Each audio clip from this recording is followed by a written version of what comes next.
Salam dostlar, mən Arad qəsəbəsində yerləşən şəhid qardaşımız adını daşıyan Cavanşir Əhmədov parkındayam.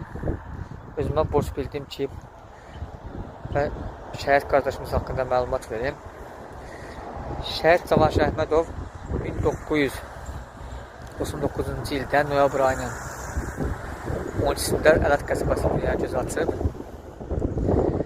2016-cı ildə isə 110 nömrəli məktəbi bitirib.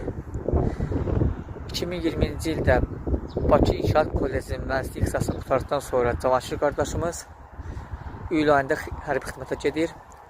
2020-ci ildə başlayan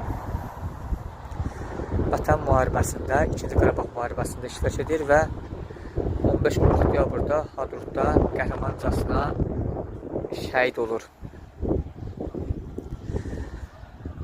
Allah bütün şəhidlərimizə qənə-qənə rəhmət eləsin.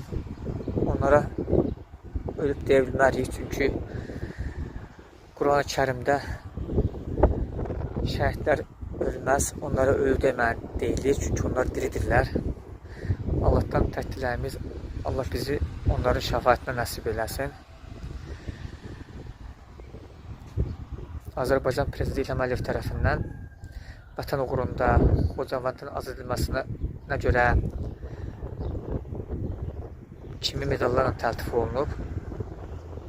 Bundan əlavə bir neçə dənə medalı var. Ələt sakinləri də Cavanşir başda olmaqla digər şəhidlərimizə də öz minnətdarlıq borclarını bildirmək üçün bu parkı salırlar və adında şəhid Cavanşir Əhmədov parkı qoyurlar.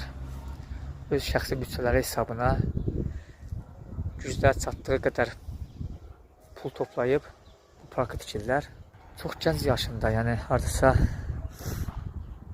20 yaşında və 21 yaşına az qalmış Cavanşir Əhmədov şəhidlik zirvəsini ucalır. Həmişə dediyim kimi biz şəhidlərimizə borcluyuq. Bu vətənimizdə rahat nəfəs aldığımız üçün, rahat gəzdiyimiz üçün. Allah hamısına qəni-qəni rəhmət etsin. Bizləri onlara şəfaətinə nəsib eləsin. Onlar bu dəqiqə ən yüksək zirvədədirlər. Yəni, həqiqətən də şəhidlərimizi izah etmək üçün sözlər yetmir, kəlmələr yetmir, cümlələr yetmir. Bu da dediyim kimi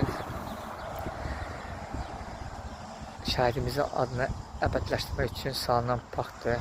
Təklə ki, Cavanşir Əhmədovun Azərbaycanın bütün şəhidlərinin adını əbədləşdirmək üçün salınan parklardan biridir.